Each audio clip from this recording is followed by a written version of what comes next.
come months ago. Not in the middle of it, but afterward. This is what I don't like about the issue. That it seems to, in certain arenas, have devolved into who's a good Christian and who's a not good Christian. Who supports people who are being persecuted versus who does not support people being persecuted. And I will tell you that there are people of good conscience on both sides of the issue. This is where I am on the issue. I have to have all the information. Oh, come on. I have to have, and when I say all the information, I don't mean just all the information about folks who are in the pipeline to come to this area. I want to go back 20 years and find out how the folks who have been resettled here are doing. Come on. Are they acclimated well to our community? Are they involved at all in law enforcement? And if they are involved in law enforcement, are they involved in any way or ratio greater than the rest of us? How are they doing in school? Are they gainfully employed? All of those would be questions that you had on the front end if you were given an opportunity to do so. So I'm in the information gathering, albeit it's midstream. Chairman Goodlatte is going to have an oversight, I hope at the full committee level. If not, we'll do it at the subcommittee level. But for lots of reasons, I prefer it to be done at the full committee level. Chairman Goodlatte is going to make sure that that is done. It could be as early as next week. It could be a couple of weeks after that. Mike McCall, who's the chairman of Homeland Security, is going to continue to provide oversight on the backgrounds. Jason Chaffetz, who has been to Spartanburg, is a friend of both of ours, has jurisdiction over the border. There's going to be oversight, but I got to tell you up front, oversight means hindsight. Those are synonyms. If you're doing oversight, it usually means the decision's already been made.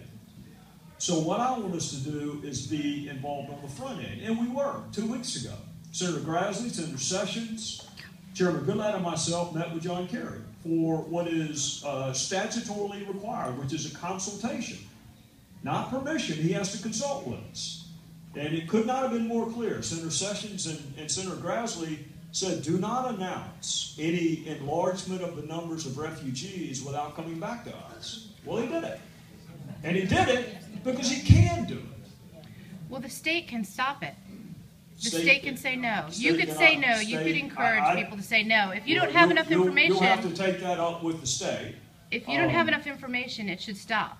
You should err on the there's a side difference between something should stop and something can be made to stop. Those are two entirely different things. But just saying that you don't have enough information is inadequate. How is it inadequate to say you do not have enough information? The information, the experts are here. People can tell you right now, and if you don't have enough information, why would you err on the side of allowing the refugee program to expand in Spartanburg? I'm not erring at all. I didn't make the decision to bring them. If you had a clear sense of that there was a clear and present danger by expanding this refugee program to the South Carolina taxpayers and made it an exact stand, nobody's even responded to my cease and desist letter. Nobody in Congress was part of that decision making. You're welcome to take that up with the governor who signed the resettlement plan. Why haven't you taken it up with the governor? I have. How do you know I haven't? Well, why don't you tell us about that? And then what can we do? Where's the open letter to us? I'm in the process of telling you about it. Has the governor come and updated you on the resettlement plan? Nobody's responded to my certified letter yet, but that's not going to stop us from proceeding. I can say this. It's easy to pick on county council. It's easy to pick on members of Congress. I do it too. The reality is the state of South Carolina signed a resettlement agreement with the Department of State, and the rest of us are trying to figure it out midstream. If it makes it easier to blame Washington and blame Mickey and I, that's fine. Do it. I'm going to continue to try to get information. Well, Michael Cutler's here. Excuse me. The Congressman Trey Gowdy has the floor.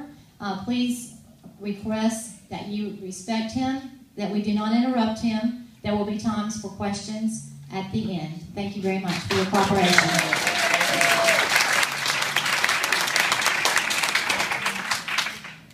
Where was I? I think where I was we're in the process of having oversight hearings. One thing I have learned from the Department of State is they do care what